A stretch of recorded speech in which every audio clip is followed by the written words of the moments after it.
Hey guys, it's Misty with My Paper Cuts, and I'm coming on today to share some cards that I finished. And like I had mentioned in a previous video, I did buy the entire Clearly Besotted release for Valentine's Day. It was their January release, and I stamped out all the images, each set I think 4 times. And I got them all colored, and so now I've been cutting them out and starting to make cards with them. Unfortunately, time does get away from me, and I'm making as fast as I can, but I have some feeling that some of these are going to be put away for next year.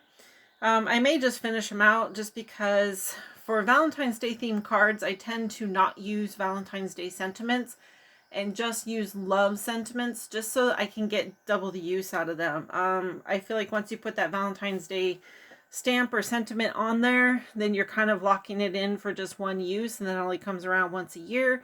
But you can use love themed cards year round. So the more I can use the love theme, the better. So that's where I went with today's cards. So I have been using this paper collection that I picked up at Tuesday Morning back in 2017. And it's called Valentine, and it is turquoises and reds and lots of classic colors.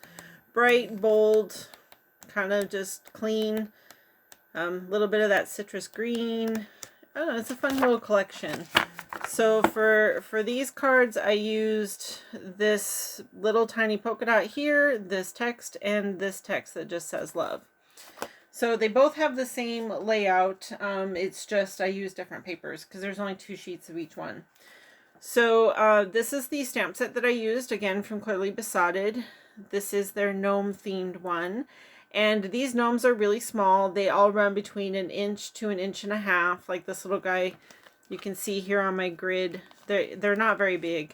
So they kind of lend themselves to tags, but I did use this couple today. And I have some ideas for some other cards, so just because they're smaller doesn't mean that I can't use them on a regular size card. And I do want to point out, P, that is that stamp I showed you. That I think that has to be the world's tiniest single heart stamp. And I did use it, but boy, was it a bugger to keep track of. So these are the cards.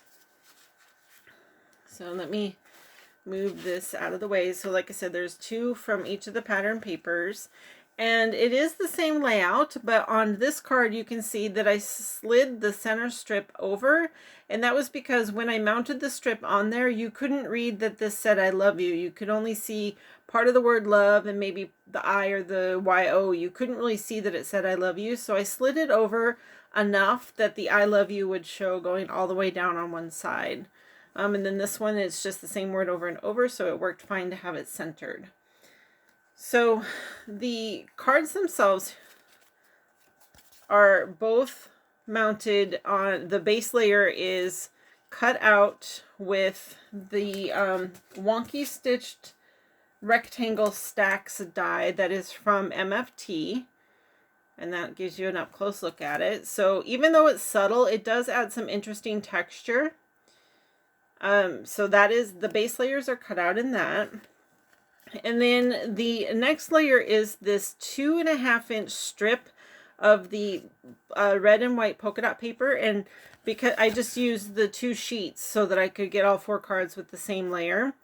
And that is layered up with a 2 3/4 inch black piece of cardstock. And I like to do that so that the patterns are easily distinguishable and they have some contrast, so that the card, even though I am using more than one pattern, they don't clash and they don't run into each other. And I really like the contrast. I did try it with white, and I enjoyed the black more, especially because I was using a black card base. So I took that strip and I wrapped it in the white ribbon from this little stack here, which is Valentine's, but probably when I'm done with and I put my Valentine's Day theme box away, I'll probably just put these with their coordinating colors. Like I'll put these with the pink ribbon and that with the white, because there's no sense storing this with Valentine's since it is solids. Anyway, so that is just crisscrossed and taped to the back. and just wrapped. I was going to tie a bow, but I decided that it didn't need it. It had a lot going on otherwise. So for all 4 cards, I have a thinner, this is just a 65-pound red cardstock, and it is cut out with these scallop circle dies that are from Sizzix. I think I just saw these on somebody's haul at the Michael's clearance for $5, but this is a really good base layer to have. So that is the bottom layer, and then the next layer is cut out with this die that I picked up at a yard sale or a garage sale or somewhere. I feel like this might be an alley set because I don't have any packaging for it. But it is got the cross stitch circles. I do like that. And that white circle, and I'm trying to get in close, is actually linen basil white cardstock. I wanted the texture for the background, and I sponged with Tumble Glass Distress Oxide ink and on some clouds, just like I did on the hippo cards that I shared the other day. But I did it with a little bit lighter of a touch because I didn't want it to be so busy, because I knew I was going to stencil these hearts on top, and that is with Bow Bunny Ruby Red glitter paste. And I don't have that stencil because it is soaking in water, because that is a glue, so you don't want it to dry on your stencil. So I always throw those into a tub of water until I can get around to scrubbing them out and cleaning them up real well. So, and then the bottom part of this circle is actually a grassy border die that I cut out a whole strip, and then I took my circle die again with the cross stitching on it and cut out just a piece of it so that I could mount it right on this circle and not lose my cross stitch texture there, and it would fit perfectly onto the circle. So that's the grassy background. And then these are the images that I colored with Copic markers. When I cut them out, I always cut out foam in case I want to foam mount them. And I did use the foam piece on the couple, but I did not use it on the toadstool. And don't worry, that foam won't go to waste. It's a big enough piece that I could use it behind something else later. I have a whole Ziploc bag of foam scraps that I keep because I do like to use regular craft foam instead of foam tape. It's just cheaper and easier for me.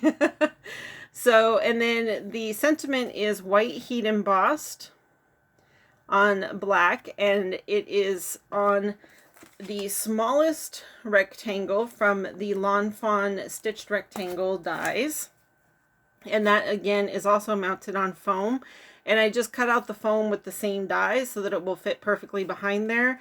And so when this goes through the mail, these little gnomes and that, it's not gonna squish. It's nice and firm. It won't get damaged in the mail. And then the inside of all the cards, I use the sentiment, "There's just no one like you." And there is that teeny tiny heart stamp. And I will tell you, even the very fine brush tip of my Copic marker barely fit in there. So I think that's the smallest stamp I've ever seen. And then there's one of the larger hearts, and then the flower is also from the same set. So basically the card says, nobody loves you like I do. There's just no one like you. And there's 4 of them.